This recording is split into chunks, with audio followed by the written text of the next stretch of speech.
For the real-time strategy fans out there, we have Homeworld 3 incoming on February 24th.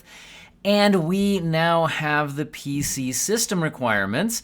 And I was looking up a gameplay trailer to try to get an idea of what this game looks like, because that can help me judge whether I feel like these system requirements look pretty reasonable. And while it does, look nice for real-time strategy, real-time strategy games doesn't always have as much going on graphically as you might have in something like a first-person shooter type game. In this case, we're set in space, so there's a lot of kind of open space around and things like that. But in real-time strategy games, you are often bound quite a bit by the CPU. A lot of times there's a lot of AI things happening. And so when we dive into these system requirements charts, let's keep an eye on that. You don't just pay attention to the GPU, we also should pay attention to these CPUs. And we do have what at first looked to be one of the best system requirements charts I'd ever seen. And then I was highly disappointed. This was so close to a perfect system requirements chart. I mean, assuming all of it ended up being accurate. But we'll never know if any of this is accurate because they don't give us a frame rate target. This does so much right. We have the in-game graphical preset, including separated out ray tracing. We have resolutions, including 1080p at both low settings and medium settings. Great, so far so good. We have a VRAM amount specified. We are doing so much right. We even include Intel Arc GPUs in the list, and they specifically mention that Intel Arc GPUs are supported by this game, which hasn't really been the case with every single big release lately. But we're missing a frame rate counter. If you tell me what graphics settings and resolution we're playing at, but you don't tell me if it's 30 frames per second or 60 frames per second or something in between, it becomes very difficult for this to actually be meaningful information. So I would have loved to have seen a frame rate target attached to these numbers, and that's my biggest disappointment with all of this, but we can still run through what it tells us and my overall thoughts on it. Number one thing, again, I'll say is that the overall minimum GPU requirement, pretty low. Lower than we've been seeing on a lot of big recent releases. However, it certainly does scale up. For example, if you want to be playing at 4K resolution with ray tracing epic settings, then yeah, you're going to want a pretty beefy GPU. But these CPUs are nothing to sneeze at. So even though you might have an older system with a GTX 1060, an R9 480, something like that, that doesn't necessarily mean you would be on a CPU as strong as an i5-8600K or a Ryzen 5 3600X.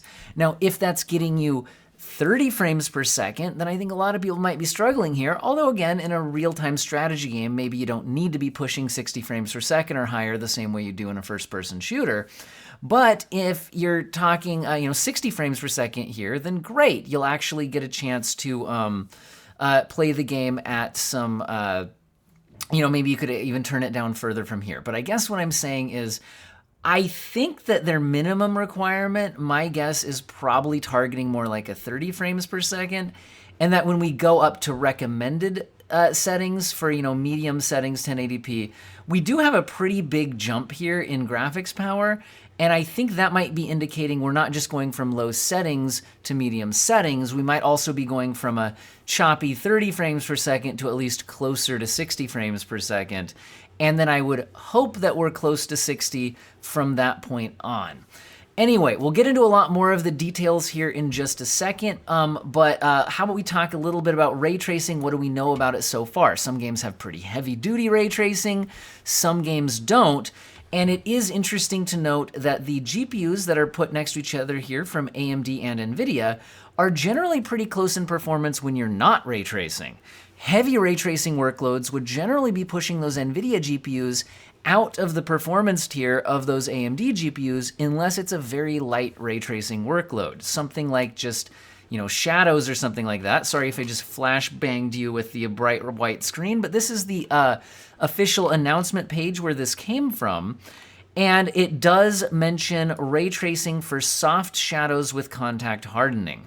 So it does look like it's just an RT Shadows implementation, which would explain why I think there's not that vast difference between AMD and NVIDIA. And also, in my personal opinion, RT Shadows is one of the most lackluster RT effects and is often not worth the performance impact of turning it on unless you're already just have a lot of performance headroom. Anyway, they're also mentioning here that they will support HDR, as well as DLSS 3 and frame generation, as well as FSR 2 upscaling. There's no mention of AMD's FSR 3 frame generation here, and they do specifically call out their support for Intel Arc GPUs. So that's good stuff. But again, I was hoping they had some information here about how these were performing from a frame rate standpoint rather than just the settings. But all they did say is Homeworld 3 will support a vast array of system configurations, but in the hopes of making this information a bit more digestible, we've aligned system requirements under graphical performance scenarios where we feel the game is best experienced. Please take a moment to consult the grid. So they feel it's how the game is best experienced. So I'm hoping that means as a PC game that we're talking more like 60 frames per second when we move past this minimum. So I'm going to assume minimums are around 30, maybe better, maybe not. But then I'm hoping the ones past this point would at least be closer to a 60 FPS average. Again, not as important maybe in this style of game, but still. All right, some quick things to get out of the way. They are mentioning Windows 10 or 11 and 40 gigabytes of storage space, but notice it does say HDD. A lot of games recently have been listing SSDs as basically required, and this game is not. It's specifically tagging hard disk drives, so that should perform okay on a hard drive. Which is nice to see for people still running one, although SSD prices are so good right now. If you haven't upgraded to SSDs, please do so before prices go back up, as news stories are saying they might. Anyway, RAM, 12 gigabytes minimum. A lot of games are listing 16 minimum. This one still says 12, although everything past the minimum is saying 16. And again, I also like that they're calling out VRAM. So it looks like they do want 6 gigabyte minimum VRAM. So if you have something like a GTX 1060 3 gigabyte version, you might be in trouble. They are specifically targeting 6 gigabyte minimum. And if you want to be playing at the recommended even 1080p medium settings, they are asking for 8 gigabytes of VRAM. But they're saying you're pretty much good to go there for 1440p high on 8. But if you want to be playing at 4K resolution at epic settings, you will want at least 12 gigabytes of VRAM.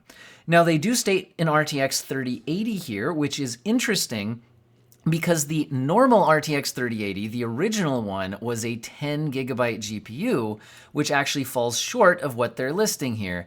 However, there was a 12 gigabyte version of the RTX 3080, and not just the 3080 Ti, which was also a 12 gigabyte card, but there was a RTX 3080 12 gigabyte version. It's actually the version that I have.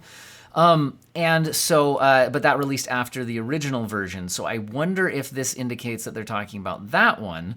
But anyway, just something to be mindful of. They are listing 12 gigabytes of VRAM there, although I'm sure using DLSS, to scale things back a bit, or, tweaking a couple of settings, maybe textures, things like that, you could probably be okay with the 10 gigabyte card as well, but there we are.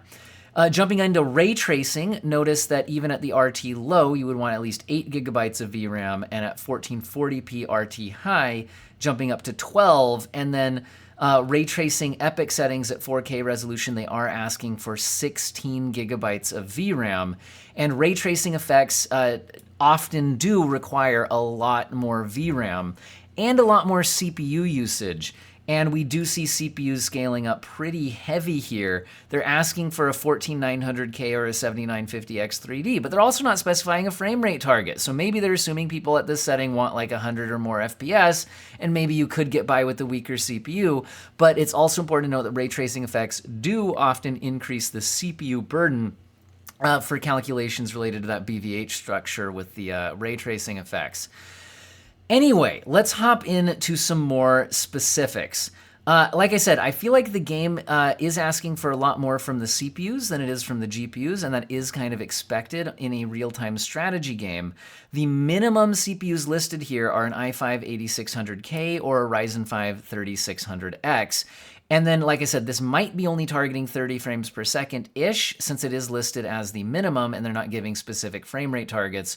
Jumping up to the recommended for 1080p medium, they're jumping up to a Ryzen 5 5600X or an Intel i7 11700K. Those are fairly recent CPUs from just a few years ago, so these are mid-range CPUs from just a few years ago. It's possible that you could be below that and you could end up CPU bottlenecked in a game like this. Which is how I'm reading into that. We're then jumping up to a 12700K or 5800X. The main difference here going from the 5600X to the 5800X would be going from 6-core 12 threads to 8-core 16 thread, and it is possible a heavy game with a lot of simulation and AI, if it is properly threaded, could actually make use of those additional cores. And we're going up a generation of i7 here to the 12700K, which again, asking for a lot more there on the CPU. And then they're jumping all the way up to a 7900X and a 13700K. Now, it's possible you don't really need that. And again, we're not sure what frame rate targets they're giving here. And also, I have also noticed sometimes with system requirements lists, they're just listing what happens to be in their test systems. So sometimes I think they might have test systems set up for like, low, medium, high, whatever. And they pair a certain CPU and GPU that kind of scales up from there. And I'm not entirely sure they always specifically test if that was actually needed, or if it's more just like, yes, we've confirmed that this works well at 1440p high, for example. Could it have worked well with a lower end CPU? Possibly. So again, don't read too much into these. With that being said, where does your CPU fall in this? It can be really hard to find good performance comparisons for a wide range of CPUs in gaming specifically. One of the better places I find is looking up a recent CPU review from a place like Tech PowerUp, and Tech PowerUp usually includes a lot of CPUs for comparison, whereas a lot of times reviews will have a smaller subset of games. So if we zoom way out on this, you can see this is from the 14900K review at Tech PowerUp, and I will link all my sources in the video description today. But you can see that we can kind of scroll through results here where they're setting the 14900K at stock as their baseline performance here. And then you can see everything adjusted as a percentage from there. You can see the 7800X 3D is a little bit faster than that, but that's kind of our top end of gaming CPUs currently. And then if we kind of zoom back in here now that we see what we're talking about, we can now find some of the CPUs on this list to see kind of how they stack up. So for example, our 5600X is about 70% of the gaming performance of the top end CPUs in our list here. And the system requirements chart does actually scale all the way up to the 14900K and the 7950X 3D for RT Ultra. But again, at what frame rate, who knows? It doesn't list it. But again, we got our 5600X here, and they paired it with an 11700K. Now, every game can sometimes favor certain architectures more or less than others. But the 11700K, generally not too crazy different from the 5600X, even if that is generally a bit faster, at least in the games tested here. And then again, if we scroll up to CPUs like the 5800X, we can see that that is generally a bit more powerful. We're now reaching almost 72% of our top-end chips. And the 12700K, generally a bit faster than that. Yeah, 12700K here reaching about 84% of the performance of that. So a little bit from there, we can kind of scroll up, and again, 13700K, 7900X jumping up quite a bit from there. But again, you might find your CPU somewhere on this list to get an idea of where it stacks up. But again, since they're not telling us the frame rate numbers we're hitting, I don't want to dwell too much on this. Now, what about the GPUs? Like I said, I feel like the GPUs are, games like this are often more CPU bound. But anyway, the GPUs are still something we should talk about. So we're starting out with the minimums, a 1060, an R9 480, and in ARC A380. So first of all, are those reasonably comparable to each other? So still at Tech Power up here, this is their GPU database and looking at their relative performance chart. Every game can perform differently, and I think this doesn't usually factor in things like ray tracing, and sometimes in newer games or VRAM-hungry games, the performance can differ pretty significantly from this, but it still gives a general ballpark. Here we see the GTX 1060, 6GB version set as a baseline. We can see that the RX 480, and I was going to say, it seemed weird here, this said R9 480. I wonder if that's a typo, because I think it's the RX 480. But anyway, these are generally fairly comparable. And then what about that Intel GPU? Well, the Intel Arc A380 in this list is only reaching about 76% of the performance of this 1060. But again, they're just kind of saying, they're not giving us frame rate numbers anyway. And also in games that are actually tuned well for Intel. And this game is specifically calling out that they are supporting Intel Arc GPUs. Sometimes the Intel GPUs do punch a bit above their weight. And so they are listing that it is supported, and so maybe it will be performing more closely with our GTX 1060 and RX 480, for example, here. Now, where do we jump to from here? From here, our Intel recommendation jumps from a 1060 to a 2070, and then we throw in the RX 5700 and the Intel Arc A580. So let's go ahead and take a look at our chart and see how this scales, and also what if your GPU is not on this list? So this is where, again, I'll link this relative performance chart in the video description. You can kind of see, okay, do you have like cards like these? Again, make sure you have at least that 6 gigabytes of VRAM that they listed. Could be an issue. But anyway, let's scroll up. Maybe you'll spot yours somewhere on this list where you're beating the minimum requirements. But we're trying to scroll up to find the 2070. So finding the 2070, you'll notice that it is about 80% faster than the 1060. And I'll also note that in newer graphics APIs like DX12, sometimes the difference is even larger than that. Because the older cards, older generations like the 1060 sometimes underperform in modern APIs compared to the newer architectures. Anyway, so an 80% performance jump. Now we are going from low settings to medium settings, but we're still at 1080p, and I doubt jumping from low to medium has an 80% performance differential, which is why I'm wondering if this is more of like a 30-ish FPS and this is more like a 60-ish FPS, because that sounds fairly reasonable for that kind of a jump in performance. But there's a lot of GPUs in between that seem like they'll at least be supported, and you'll be able to play the game at some settings and some kind of frame rate, which again, you might not need a high frame rate for this type of game. If I set the 2070 as the baseline, what do I think about their GPUs they've paired up? A 5700 and an Arc A580. Well, the 5700 is generally within 10% or so of a 2070, so that seems like a reasonable pairing. Some games it underperforms or overperforms relatively, and the A580 is also in this ballpark within about 10% of a 2070. So again, those all sound like pretty reasonable ballpark choices. Now, again, you can probably scroll around here and see what other GPUs are close to this, like a 1080, an RX 6600, a 2060 Super, 5700 XT, and even the Intel Arc A750 isn't too far off of the A580. They are about 10 or 15% performance difference from each other. So let's jump up to what if you wanted to play at 1440p high. 1440p high at some sort of frame rate. Maybe we're talking 60 FPS since we're talking above the recommended specs for the game. We'll see. We're jumping up to a 6600 XT, a 2070 Super, or Arc A770. We're also jumping from medium settings to high settings and from 1080p to 1440p, which is a little bit interesting because we're going from a 2070 to a 2070 Super, which is only a 13% performance bump.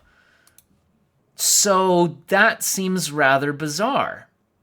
Don't you think? We're jumping from 1080p to 1440p and we're increasing graphics settings, and yet you're only asking for a 13% performance bump. But wait, what if we're just at completely different frame rates, right? What if this one's at like, 60 FPS and this one's at 50 FPS, but they both say that, it's fine. So this is where this chart gets frustrating, and I don't want to dwell too much on it other than say that, well, at least the A770 is roughly at that performance tier. So this seems like, and so is the 6650 XT. So these all do seem like they're generally, 6600 XT is basically the same as the 6650 XT. That's right about here. So these are all in roughly the same ballpark, and you can see where your GPU performs relative to that. And I also don't think that's unreasonable to ask for 1440p high, but it seems like a strange scaling from here to here. I don't know what sort of performance that means. Jumping up to Ultra without ray tracing, we go up to a 3080 and a 6900 XT. And again, they do have that 12 gigabyte VRAM, so question mark on the 3080 here. Also, what sort of frame rate target? I have no idea. It doesn't tell you. But going up to a 3080 from the 2070 Super, you can see a lot of GPUs in between. Maybe you'll spot yours in there somewhere. Anyway, the 3080 is about a 76% performance jump up from that 2070 Super, and the 6900 XT is generally a bit faster when you're not ray tracing, but depends on the game. And are we talking about the 3080 12 gigabyte? Because that's actually a bit stronger than the baseline 3080 when bringing them a bit closer together. But anyway, they're not too crazy far off in this general ballpark. Newer generation GPUs in this general performance tier would be like a 7800 XT, or an RTX 4070, that kind of general performance ballpark. Anyway, that's what it's listing for 4K Ultra. Now, if we get into ray tracing specs, again, 1080p RT low, we're seeing the 3060 and 6650 XT. Again, as noted earlier, it's interesting because those generally perform pretty similarly to each other.